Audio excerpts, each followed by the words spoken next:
back in '96, I set up book pages, and in '97 I spent nearly a year trying to raise money for the business. I had people turn me down, like one VC said, I did this thing that Ben said you shouldn't do, we should send out business plans to people. And one VC sent back a letter saying, we're not going to even investigate your company, thanks for the business plan. We've already invested in an internet company and we don't need any more. And that was in '97. Eventually the bank told me to close down the business, otherwise they would call it was being partly funded by another business I was running. I put the letter in the filing cabinet, ignored it, and about 6 weeks later we got an angel round of £1 million, and about another 6 weeks after that we sold the business to Amazon. So it was an amazing turnaround from being pretty well bankrupt to selling the company to Amazon within 3 months. So one of the things about being an entrepreneur, and I'm sure most of you have experienced it, is you have to be incredibly resilient, hard-working, persistent, and it's a tough business. And fundraising is one of the toughest parts of the whole thing. So actually what I'm going to talk about is some of it is how to avoid fundraising. I've been in all guises here. I've been an entrepreneur, as I mentioned. I've been a VC as well. We had to fund episode 1, and one investment has made the fund and made us lots of money and made the carry that Ben talks about, which is we invested in Flutter, and that was a perfect VC investment where it was a great team with a great idea, and there seemed to be no competition. Index invested in with it at the same time, and we merged that business with Betfair, which actually came out of the woodwork at the same time that Flutter launched, and that business has been a fantastic success. Not every VC investment is as easy and straightforward as that. And I've also had nightmares as an investor in terms of one angel investment I did ended up being just a huge amount of my time got sucked into it. I helped them raise money, but then got the guy who's the CEO, and he ended up phoenixing the business, and I lost all my investment in it. So it can be a painful thing as an investor as well. Anyway, let me just go straight to the sort of top tips. I think it was Mike already mentioned one, which is you should always run your business where knowing that cash is king. The very first thing you should do is always be completely on top of how much money you've got, what your burn rate is, and what it's likely to be over the next few months, and understand your runway. And one of the books that's recommended is Burn Rate, highly worth reading. But you must have either a finance director or yourself really understand the financials of your business and know how much time you've got. Because one of the key lessons is never raise money when you have to. Okay, effectively Mike's already mentioned that. But if you don't know how long your runway is, and if you end up running out of money before you can raise it, you're in a really, really difficult situation where you're going to get screwed. Whatever the investor is, whether it's angels, whether it's friends and family, whether it's VCs, you must never run out of cash. It's by far the most important lesson. So just make sure that you always think in terms of the business where cash is king. Now, I've seen so many companies that, and in entrepreneurs as an angel, as a VC, mainly as an angel, where they just get beguiled by the sexiness of going for venture capital. They're shooting for the stars. They're thinking we're going to go out there, we're going to get index or benchmark to invest in the company, and they just take the eye off the ball of the most obvious things that you can do when you realise that cash is king. Basically, one of the key things is keep your costs down, if you have got a runway which is only 6 months, and you know that raising VC money, Ben said 3 months, but really it's about 6 months in most cases, you're already up against a timescale problem. So if you can reduce your overheads by 30%, 50%, you give yourself 12 months instead of 6 months. You've got to do those really, really simple things first before you think about going out to raise money. The other key thing, I think, and I love Ben's word traction. It's not a word I've used very often. It's a very American word. But I'm going to take that to heart in terms of my own business and what I look at in terms of investments as well, particularly as an entrepreneur. The most important thing you can do is to be an unstoppable, with your business, is to be an unstoppable force where you're going to win, you're going to make that business a fantastic success and get the traction with or without the investor's money. And I think the most important lesson is to find, by hook or by crook, the way of structuring your business so that the money that you go for, if you possibly can, is only going in a situation of luxury. You need to find a way of getting some friends and family money in, some angels, call in some favours, whatever, give yourself enough runway and get enough traction so that you've got a great story that means that investors are competing to invest in your business. You don't want this situation where you go out to 10, 20, 30 investors, they're all Actually, one lesson you should know is VCs very, very rarely say no. What they do is they say, well, if you just did this, if you just did that, if you just built out the team, if you just improved the customer engagement model, they never say no. They give you the death by 1,000 cuts of asking you various questions, which then you tend to run around and go, oh, Index is going to invest in my business. They just want me to answer these 50 questions. Maybe you don't do it then, but this sort of situation happens where you tend to get excited as an entrepreneur because a VC or several VCs are showing interest in you, but they actually can be a very big use of your time to actually answer the questions that they're asking. That's great, and often they're very, very good questions. But I think you have to focus on the business first and make your business an unstoppable force with the cash that you've got, and then raise money where the money is growth capital, and they know that they're in a competitive situation where if they don't invest in your business, then somebody else will. So how do you know when they are truly interested? Apart from, is it just the point the term sheet arrives? Well, term sheet is one very, very good indication. Probably before that is actually being invited back to meeting with the full investment committee. Would you say that's the key thing?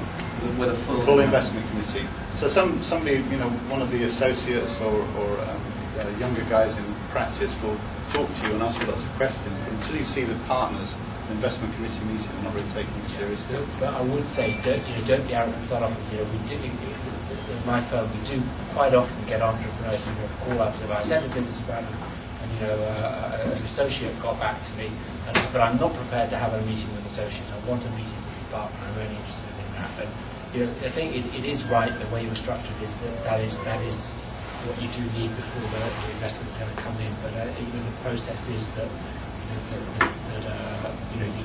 the associates and junior people on the team do and are very qualified at vetting what gets through to the partners, and that is something you probably need to go through. You do have to go through that, but that's when you know that they're pitching. What you need within a VC firm is somebody who sponsors your application and takes you to the investment committee. Somebody like Ben or whoever who says, I think this is a great idea and I think Danny Ryan is going to love it, or the Ryan brothers are going to love it. You need that sponsor to take you through to the investment committee. Is there an average period of time for you to reach that kind of thing, or is that depending on how fast I can respond to the questions that come my way? Yeah, no, it's. I think it does. It depends on the time available that individuals have. Unfortunately, within the VC, we kind of spend about a quarter of our time on sort of looking at inbound deal flow, a quarter of the time looking at proactively looking at new areas that we can invest in, and probably about half the time, to be honest, with companies. The challenge is it's not consistently like that. So sometimes we're quite overwhelmed with the existing portfolio stuff, and sometimes we've got much more time and flexibility to look at new stuff. So I think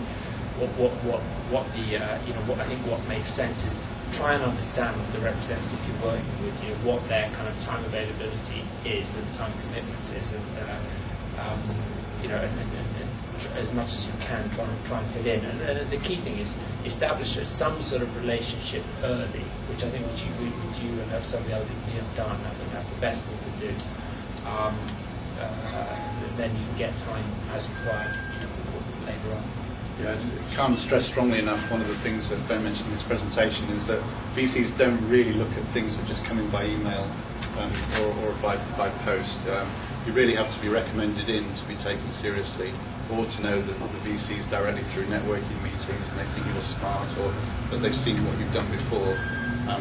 It really is a networking business, the venture capital industry, and you have to get people to take you seriously through recommendation. Yeah, in terms of timing, we've got I've extended the time that we've got the room for.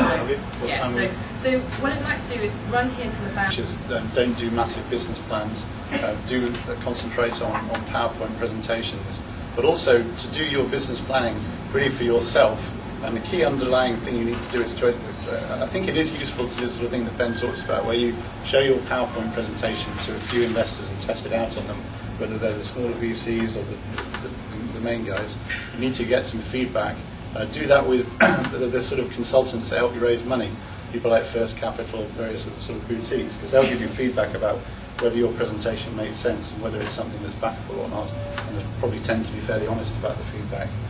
I think that the thing you want to try and do is to get to a situation where you understand the underlying dynamics of your business so well that you're 100% convinced that this is a completely slam dunk opportunity for investors.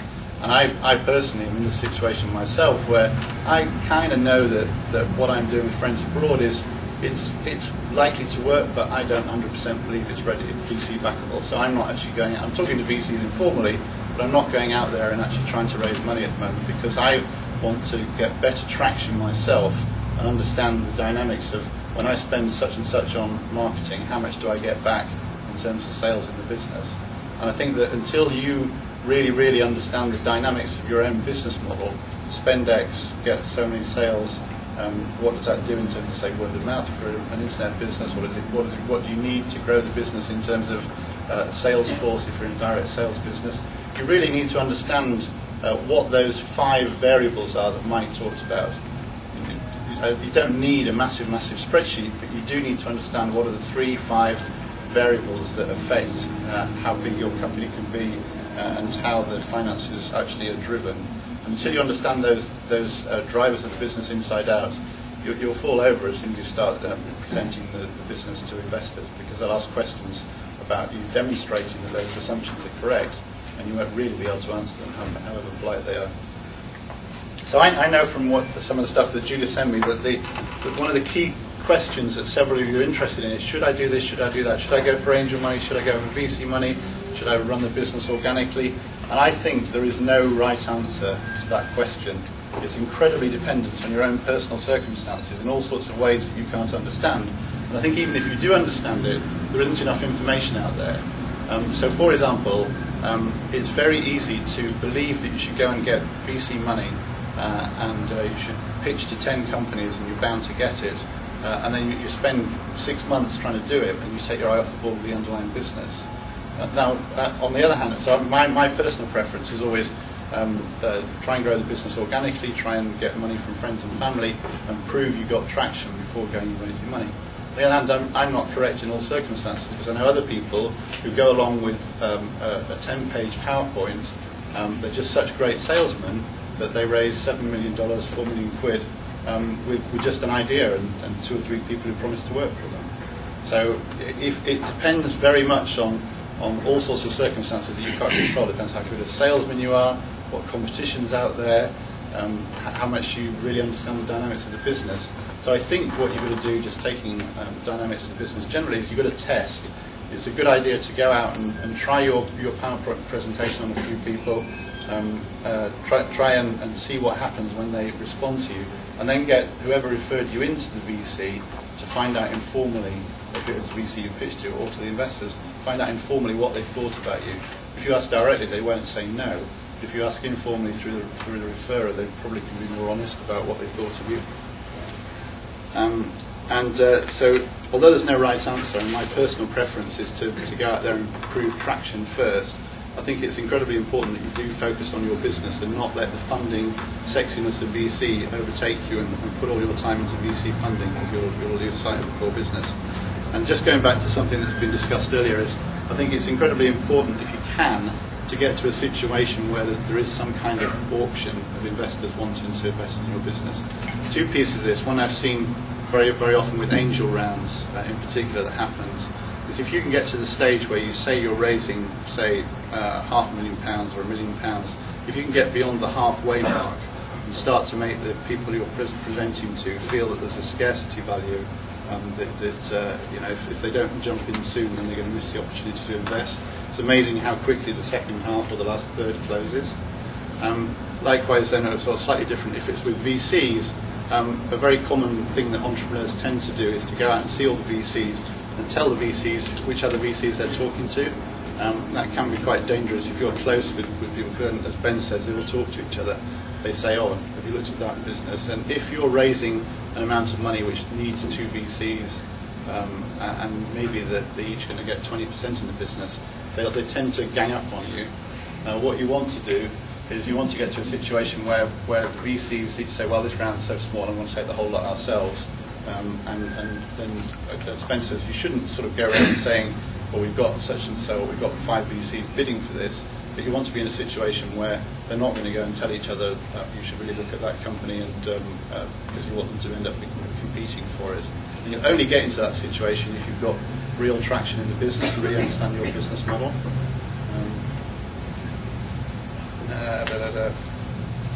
a bit of a stream of consciousness.